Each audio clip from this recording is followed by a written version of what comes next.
Everyone shops online now. Every time you buy something on the internet, you are definitely using one of these 5 companies.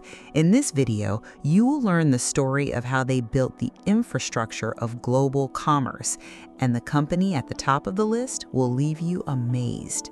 Let's begin. At number 5 on the list is Amazon. Yes, Amazon again. It has appeared in several of my previous videos in one way or another. It is an incredibly smart company with an enormous range of businesses. It seems to have a presence in almost every industry. In 1994, Jeff Bezos left his job in the finance industry and drove across the United States. He started his new life by selling books from a garage in Seattle.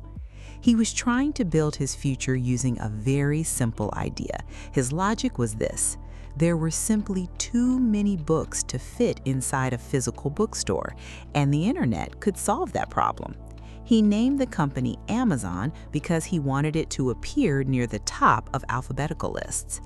Jeff Bezos was a man who always planned far ahead. He often described the business as the everything store of the future. His biggest goal was to build a marketplace where anyone in the world could buy anything they wanted. By 1998, Amazon had expanded into selling music, movies, and electronics. After that, the company grew like an avalanche.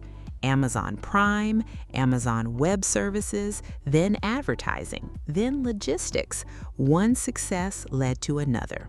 Today, Amazon is a global brand made up of 6 massive businesses operating under one company. Its e-commerce platforms alone sell more products in the United States than any other retailer. The man who started with cardboard boxes and a garage ended up rewriting the history of the private sector. It is a story that never fails to impress me. At number 4 is Alibaba. The company was founded in 1999. Jack Ma was once an English teacher living in Hangzhou, China. There was one thing that defined him: persistence.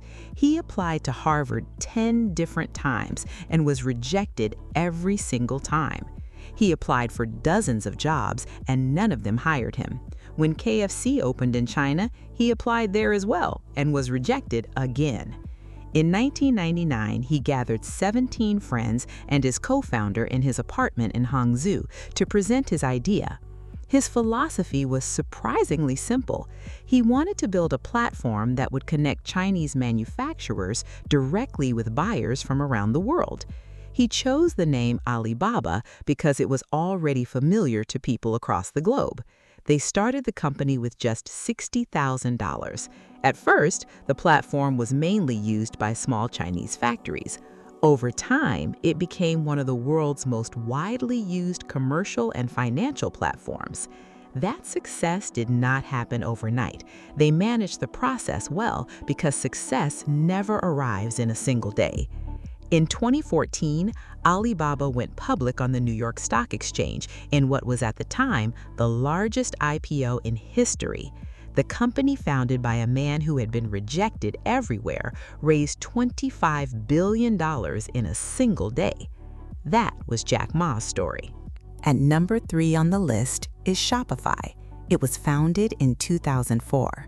Tobias Lütke was a German software developer who had moved to Canada. He had one simple goal: to open an online store where he could sell snowboards. At the time, he spent a long time searching for an e-commerce platform to build his business. There was a major gap in the market, and every solution he found was disappointing. So he decided to build the software himself. The process took 2 years. When the software was finally finished, he realized it was worth more than the snowboard store itself. He renamed it Shopify and launched it as a platform for other businesses. Without planning it, he had entered a completely different industry. The idea was simple but powerful. Amazon was building a marketplace where it controlled everything. Shopify, on the other hand, was creating tools that allow businesses to sell independently without relying on third parties and under their own rules. It was a simple idea that anyone could understand, find a gap in the market, and take advantage of it. In 2024, Shopify generated $9 billion in revenue and had grown into a giant company serving more than 2 million active merchants worldwide. Those merchants included not only small one-person businesses, but also global companies such as Tesla, Nestle, and Red Bull. Today, the platform processes more than $600 billion in annual sales volume. Shopify never tried to sell products itself. Instead, it built the infrastructure that allowed everyone else to sell. While everyone else was digging for gold, Shopify was selling the shovels. And that was incredibly smart. At number 2 on the list is eBay. It was founded in 1995. Pierre Omidyar was a French-born American software engineer living in San Jose. During the Labor Day weekend of 1995, he was working on something on his personal computer. That day, he wrote the code for an online auction website for the very first time. The first listing was his own, a broken laser pointer. He wondered whether anyone would actually buy it. Someone paid $14 for it. Omidyar was genuinely surprised. Unable to hide his curiosity, he emailed the buyer and explained that the laser pointer was broken. The buyer replied that he collected broken laser pointers. That response taught Omidyar something important. Every product has a buyer. It was as if a light bulb suddenly went off in his mind. The idea became incredibly simple. All he had to do was connect buyers and sellers. Originally called AuctionWeb, the website hosted 250,000 auctions during its first year. By 1997, it was facilitating 800,000 auctions every single day. That same year, Omidyar renamed the company eBay. In 1998, he hired Meg Whitman as CEO and took the company public. On the day of the IPO, Omidyar became a billionaire. In 2002, eBay acquired the payment company PayPal. PayPal later became an independent company and eventually grew to be even more valuable than eBay itself. At its peak during the mid-2000s, eBay became one of the most visited websites in the world.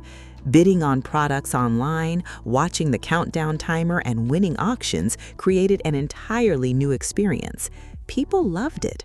The system turned shopping into a game and selling into a business opportunity for millions of ordinary people. Today, eBay remains the world's largest online marketplace for secondhand goods, with 132 million active buyers and over $18 billion in annual revenue. The smartest thing about the company was that it never entered an overcrowded market where it had no advantage. Instead, it built something completely different, a global network where people could buy and sell directly with one another.